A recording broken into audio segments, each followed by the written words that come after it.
7. 도전과 응전. Q. 우리 바람이나 기도와 달리 우리 역사는 침략으로 고난받는 시간이 더 많았던 듯합니다. A. 우리는 때로 우리 한반도가 지정학적으로 좋지 않은 위치에 있다는 얘기를 많이 합니다. 저도 중학교 다닐 때 그런 이야기를 자주 들었습니다. 그래서 항상 일본의 침략을 받고 중국의 지배를 받으면서 살 수밖에 없었고, 어느 때는 러시아의 영향까지도 피할 수 없었다는 것입니다. 어떻게 보면 우리도 강도 같은 나라들 사이에 끼어 있었던 탓에 항상 고통과 불행을 겪어왔다는 얘기입니다. 그런데 하와이나 괌 혹은 사이판 같은 남태평양의 나라를 가보면 생각이 바뀝니다.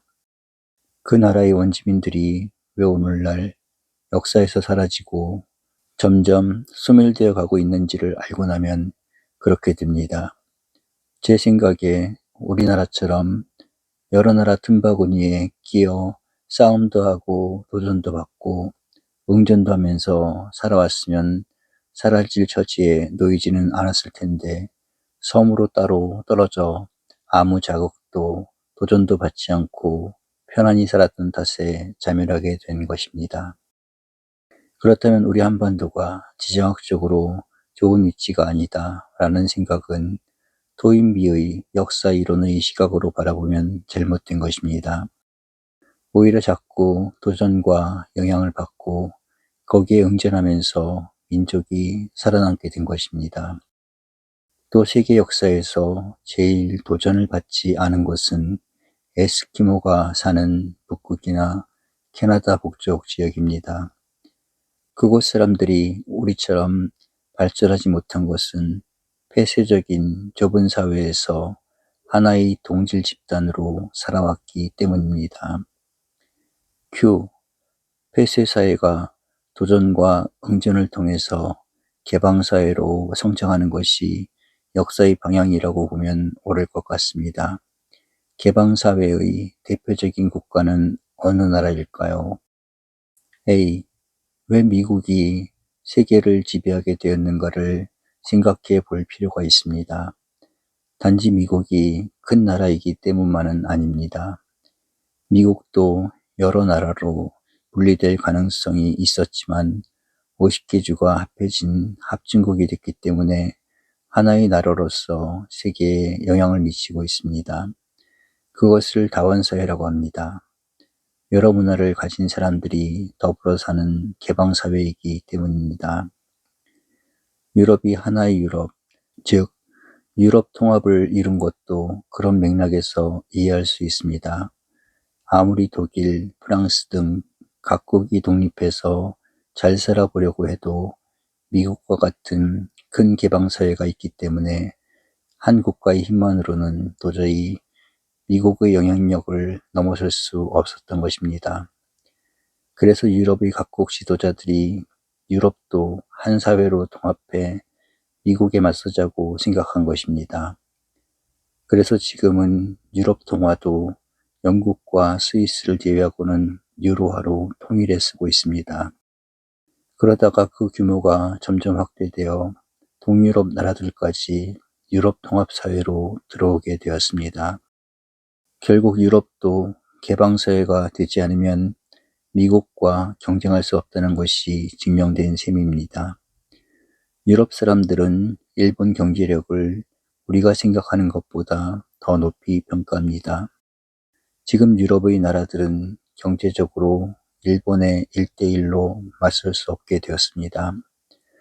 유럽인들이 세계 경제를 이끌어가려면 유럽도 하나가 되어야 한다는 것을 의미합니다. 그래서 개방사회로 가는 길은 세계 역사가 보여준 하나의 이정표입니다. 반면 폐쇄사회로 가면 그 나라는 문을 닫습니다. 가장 대표적인 사례가 공산주의입니다. 공산주의는 문을 닫은 채 끼리끼리 사는 폐쇄사회입니다. 그 사회는 마지막에 모두 문 닫습니다. Q. 도전과 응전의 시금석 외에 어떤 가치 판단이 나라의 흥망을 결정할 수 있을까요? A. 토인비의 글을 읽고 위대한 역사가가 아주 현실적으로 역사를 평가했다고 생각했습니다. 로마가 흥할 때와 망할 때는 뭐가 달랐을까요? 예를 들어 로마가 망할 때는 이런 대화가 오갔습니다. 당신은 지금 어디에 갑니까? 직장에 갑니다. 직장은 왜 갑니까? 일하러 갑니다. 일은 왜 합니까? 월급 받고 돈 벌려고 합니다. 돈 벌면 무엇을 할 것입니까? 자가용도 사고 맛있는 것 먹으며 인생을 즐겁게 살 것입니다. 이런 사회 분위기가 팽배했을 때 로마가 망했다고 합니다. 그런데 지금 그렇게 생각하지 않는 사람이 없습니다. 우리 모두 그렇게 살고 있습니다. 토인비의 생각에 로마가 흥할 때는 이런 사회 분위기였다고 합니다. 당신은 지금 어디에 갑니까? 직장에 갑니다. 직장은 왜 갑니까?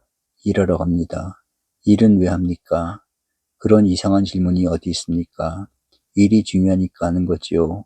일하지 않고 어떻게 사람이 삽니까? 일의 가치를 창출하기 위해서 일합니다. 이런 분위기에서는 경제가 성장하고 나라도 흥합니다. 그런데 돈을 사랑하고 향락을 따라가면 도덕성이 무너집니다. 일의 가치를 소중히 여기고 일을 사랑하는 사회나 개인은 발전합니다. 일하는 이유가 향락을 위해서라는 사회는 무너지게 돼 있습니다. 그것이 아무것도 아닌 듯하지만 거기에 깔려 있는 것이 도덕성입니다. 따라서 로마가 흥할 때와 망할 때의 가장 큰 차이는 도덕성입니다. 그리고 창조력이 바닥난 국가나 사회도 거기서 끝납니다. 지금도 마찬가지입니다. 세계 문제를 거론할 때 창조적 정신력을 갖춘 국가의 이야기에는 귀를 기울이지만 그렇지 않은 국가의 말에는 귀를 기울이지 않습니다. 과거에는 프랑스나 독일의 사상가나 학자의 말에 귀를 기울였지만 지금은 미국의 누가 무슨 얘기를 했는지에 관심을 기울입니다. 아직 미국에는 창조적인 정신력이 남아있다고 생각하는 것입니다. 미안하지만 중국이나 일본의 누가 뭐라고 말했는지에는 관심이 없습니다. 그들 국가가 정신적인 지도력을 갖추지 못했다고 생각하기 때문입니다. 정신적인 지도력은 먼저 도덕성을 갖춰야 하고 그 다음에 창조력을 갖춰야 합니다. 도덕성과 창조력을 갖추지 못하고 무력만 지녔던 대표적인 사회가 징기스칸입니다. 그들은 힘만 강했지 정신적 유산을 남기지 못했습니다. 그런데 도덕성을 상실하면 목적도 상실합니다. 창조력을 상실하면 방향도 잃어버리게 됩니다. 마르크스주의가 그랬습니다. 공산주의가 무너진 것도 도덕성이 없었기 때문이고 마르크스 이론의 절대화로 인해 창조성도 없었기 때문입니다. 지금도 그들은 그 울타리를 넘어서지 못하고 있습니다. 그것이 그들이 가진 한계이고 병입니다. 확실한 것은 마르크스주의는 이미 카를 마르크스가 얘기한 데서 끝났습니다. 고정관념을 벗어나지 못했기 때문입니다. 마르크스주의는 창조력도 도덕성도 잃어버렸습니다. 그 이론대로 지켜보려고 노력한 나라가 소련이었는데 결국 무너졌고 중국 마오쩌둥도 무너졌고 쿠바도 무너졌습니다. 그리고 북한은 지금 무너지고 있다고 생각합니다. 도덕성도 창조성도 잃어버리게 되면 자기도 모르게 종말을 구합니다. 매우 걱정스러운 것은 지금 한국교회가 그렇게 되어가고 있다는 것입니다. 예를 들어 부산에서 서울로 가려면 대구를 지나고 대전을 지나야 서울에 옵니다. 서울까지 와야 목적지에 도달합니다. 그런데 제가 본 우리 교회는 부산에서 떠나 대구에 머물러 있습니다. 우리 교회만 커지면 된다는 생각, 교회주의에 멈춰 있는 것입니다. 개신교에서 아시아에서 제일 큰 교회를 짓는다는 말을 들었습니다. 아무리 봐도 그것은 기독교가 할 일이 아닙니다. 그래도 대구를 떠나 대전까지 왔다고 생각되는 것은 기독교 정신입니다. 교회주의는 대구에 머물고 기독교 정신은 대전까지 왔습니다. 그렇다고 거기에 머물러서는 안 됩니다. 대전까지 온 기독교 정신이 빛과 생명의 책임을 다해 우리 사회를 하늘나라로 바꾸려고 노력할 때에야 비로소 서울까지 오게 됩니다. 따라서 교회주의자는 대구에만 머물러 있을 뿐 서울까지 못 옵니다. 하늘나라는 못 갑니다. 기독교 정신을 가지고 노력하는 사람이 서울까지 오게 됩니다. 세상 사람들은 이것을 선하고 강한 정신력이라고 합니다. 크리스천들은 그것을 예수 그리스도의 마음과 인격이라고 합니다. 그리스도와 더불어 사는 사람이 서울까지 오게 되어 있습니다. 역사적으로 보면 독일이 그랬습니다. 독일은 마르크스주의를 택하지 않았지만 절대주의와 민족주의를 택하면서 제1차 세계대전과 제2차 세계대전을 이끌었습니다. 그로 인해 100년에 걸쳐서 독일과 프랑스가 앙숙관계가 더욱 깊어졌습니다. 그런데 제2차 세계대전이 끝난 뒤 독일이 제일 먼저 한 것이 프랑스에 사과한 것입니다. 서로 화해하고 손잡았습니다. 100년의 원수 사이도 강한 도덕성과 새로운 창조력을 갖추면 그렇게 됩니다.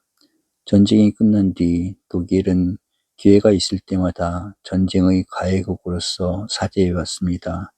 독일의 헬무트 슈미트 총리가 폴란드 아우슈비츠에 가서 비가 쏟아지는데도 우리가 전쟁을 일으킨 것을 반성한다라며 엎드려 통곡했습니다. 독일 사람들은 그것을 보고 이제 우리는 용서받았다라고 생각했습니다. 제가 존경하는 메르켈 총리 역시 폴란드의 아우슈비츠를 찾아 독일인이 저지른 야만적인 범죄 앞에서 마음 깊이 부끄러움을 느낀다라며 히틀러 정권 때의 잘못을 전부 속죄했습니다. 이젠 독일과 프랑스가 손잡고 유럽을 건설하게 됐습니다. 과거에는 영국, 독일, 프랑스가 자국의 이권을 위해 세계전쟁을 일으켰는데 이제 이 세 나라는 전쟁할 마음이 없습니다. 왜냐하면 다 함께 살아야 하기 때문입니다. 그것이 기독교 정신의 구현입니다. 모든 원수관계를 끊고 민족과 국가가 사랑으로 함께 사는 세상을 건설하려고 합니다. 그렇게 기독교 정신을 이어가게 되는 것입니다. 지금 우리에게 주어진 책임은 예수 그리스도를 통해서 우리 신앙인 선하고 강한 정신력을 갖추는 것입니다. 나아가 그 정신력으로 사회를 통합하고 역사에 희망을 주고 세계 역사를 구원의 역사로 바꿔가는 것입니다. 그렇기 때문에 우리는 누구보다도 강한 도덕성과 인간애와 인간 목적관을 가져야 합니다. 그리고 누구보다도 새로운 창조력을 가지고 임하지 않으면 안 됩니다. 그런 사람들이 우리 기독교를 대표하고 교회를 새롭게 하고 역사를 이끌어가지 않으면 안 됩니다. 쓸데없는 생각을 해봅니다. 뉴욕에 가면 이스라엘 사람들 모임이 대단합니다. 뉴욕을 잘 아는 사람이 안내하다가 선생님, 다른 분한테 얘기하지 않습니다만 선생님은 아실 테니까 남들이 가보지 않는 두 곳을 소개하겠습니다. 그래요, 어디냐고 그랬더니 유대인 협회입니다. 거기는 뉴욕의 유대인들만 모이는 협회입니다. 그럽니다. 거기 가보니까 낚시코를 가진 유대인들만 있습니다. 영화에서 보면 유대인들이 특색이 있습니다. 그런 사람들만 있습니다. 같이 갔던 제자 하나가 그래요. 여기 오니까 선생님 코도 비슷하네요. 그래서 생각을 해보니까 그래요. 그래서 나도 모르겠다. 유대인 피가 섞였나 보다 그랬습니다. 대단한 곳입니다.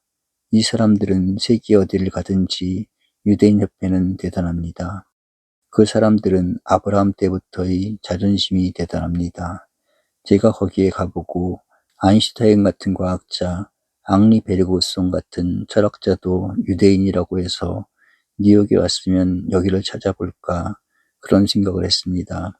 아마 안 왔을 겁니다. 그 사람들은 이미 유대인이 아닙니다. 그 사람들은 기독교 정신을 통해서 세계인이 됐습니다. 그 다음에 뉴욕에서 소개받은 곳이 있습니다.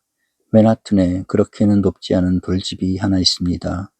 그래서 내 제자 보고서 여기 왜 데리고 가냐 그랬더니 여기는 영국 사람들 모이는 곳입니다. 영국의 지도자들이 모이는 곳입니다. 그럽니다. 그 사람들도 대단합니다. 케네디 집안이 아일랜드 집안입니다. 무슨 얘기하게 되면 미국의 지도자들 가운데 한 사람이 난 아일랜드인입니다. 그렇게 호락호락 넘어가지 않습니다. 라고 얘기합니다. 그래서 넓은 아메리카를 이끌어가는 중심 가운데 유대인 회관, 영국인 회관이 있습니다. 넓게 보면 자유와 평등을 이끄는 인간의, 즉 인간 사랑을 살리는 종교가 기독교입니다. 거기에는 인간애와 인간의 존엄성, 인간 목적관이 포함되어 있기 때문에 그것을 계몽주의, 자유주의, 휴머니즘, 민주주의, 기여정치라고도 부릅니다. 기독교는 앞으로도 그런 정신을 살리는 책임을 감당해야 합니다. 인간이 모든 것이 목적임을 얘기해야 합니다. 세계에 많은 종교가 있는데 그 중에는 사라져가는 종교도 있고 성장하는 종교도 있습니다. 앞으로 남을 종교는 이성의 존엄성과 양심의 가치를 인정하는 종교입니다. 이성의 가치도 무시하고 양심의 존엄성도 무시하는 종교는 버림을 받습니다. 세계에서 가장 대표적인 지성인들, 세계를 이끌고 있는 사상가들이 대부분 기독교 사회에서 배출되었습니다. 그것을 보면 알 수 있듯이 이성의 존엄성과 양심의 가치를 중시하는 기독교는 앞으로도 영원히 남을 종교라고 할 수 있습니다. 근대화의 역사를 만드는 책임도 기독교가 감당했고 근대화도 기독교만 성공시켰습니다. 기독교 안에는 종교성은 물론이고 윤리성, 역사성, 과학성이 있기 때문입니다. 이것이 기독교가 세계 역사에서 새로운 의미를 가진 하나의 길이라는 의미입니다. 기독교를 보면 그 자체 안에서 도덕이 태어나고 역사가 태어나고 과학이 태어났습니다. 기독교, 유교, 불교가 모두 종교이지만 종교 자체에서 그런 새로운 것을 탄생시키는 것은 불교도 못했고 유교도 못했습니다. 기독교 전통은 항상 자기 혁신을 일으켰습니다. 새로워지고 새로워지고 또 새로워졌습니다. 짧은 생각, 토인비가 말하는 도덕성과 창조력, 세상 사람들이 말하는 선하고 강한 정신력, 교회에서 말하는 예수 그리스도의 마음과 인격, 종교가 인정하는 이성의 존엄성과 양심의 가치, 이 네 가지는 개방사회로 나아가는 한 가지 개념의 다른 표현처럼 느껴집니다. 이 표현을 인간애라는 한 단어로 집약했을 때 인간애를 거부한 나라는 개방사회로 가기 어려울 듯합니다.